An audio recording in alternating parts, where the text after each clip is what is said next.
Hello friends, welcome to the new video. Today's video is about the IMDG code, that is International Maritime Dangerous Goods Code. The IMDG code is very important to the sailors and those who are exporting and importing hazardous goods.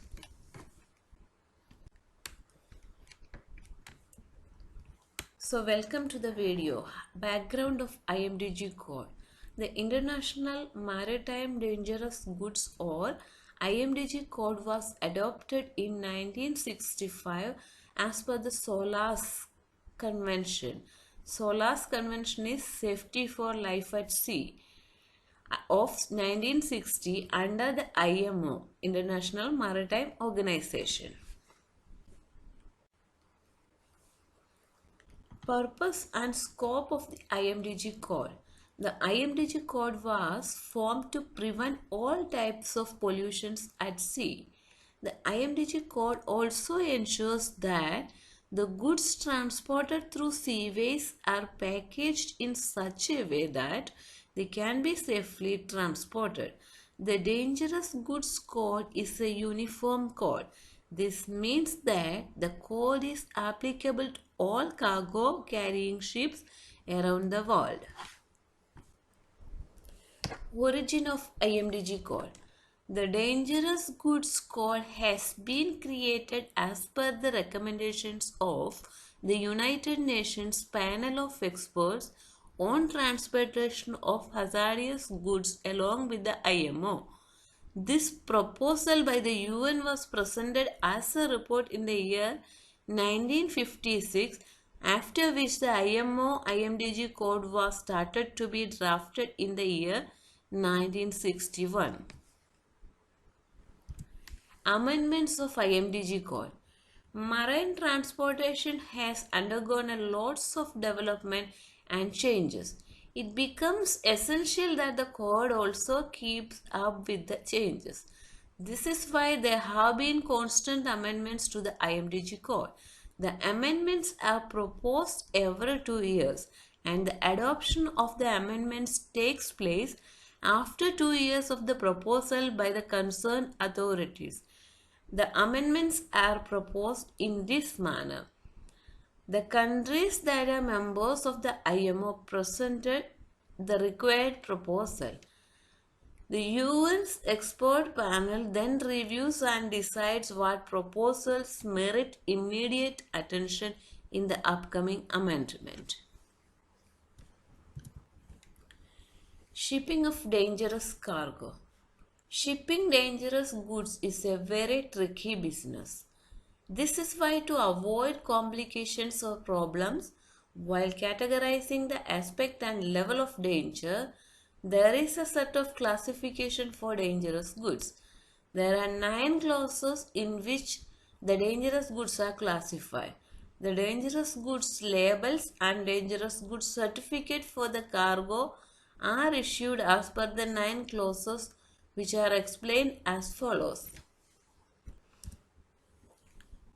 Classification 1 is for explosives. The same classification has 6 subdivisions for materials which pose a high explosive risk, low explosive risk, to name few. Classification 2 is for gases. This clause has 3 subcategories that talk about gases that are highly inflammable, that are not inflammable, and gases that neither inflammable nor toxic. Classification 3 is for liquids that has no subdivisions. Classification 4 is for solids. There are 3 subcategories that deal with highly combustible solids, self-reactive solids, and solids that when interact with water could emit toxic gases. Classification 5 is for the substances that have the chances of oxidization. Classification 6 is for all kinds of substances that are toxic and that could prove to be infective.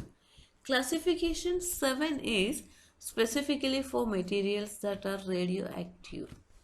Classification 8 is for materials that face the threat of corrosion and erosion. Classification 9 is for those substances that cannot be classified under any of the above heads but still have dangerous goods. Responsibility of shippers. The shipper must classify and declare dangerous goods declaration, the goods in compliance with the IMDG code. Package the goods in compliance with the IMDG code. Issue a stowage certificate when stowing in a container or hold. Label the items packages with the proper shipping name, UN number, hazard labels and when appropriate, a marine pollutant label. Certify that the goods are correctly packaged and labeled and that the goods are suitable for transportation by sea. Ensure that incompatible goods are not stored in the same transport unit.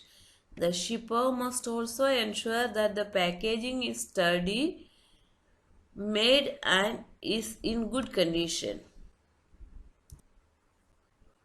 Packaging is designed so any internal surfaces the contents may come into contact with are not dangerously affected by the substance being transported. Is able to withstand the normal risks that are involved in handling and in transportation by sea. As a minimum, is in compliance with the stipulations of the IMDG code. Thank you so much for watching this video. Please subscribe the channel for more videos.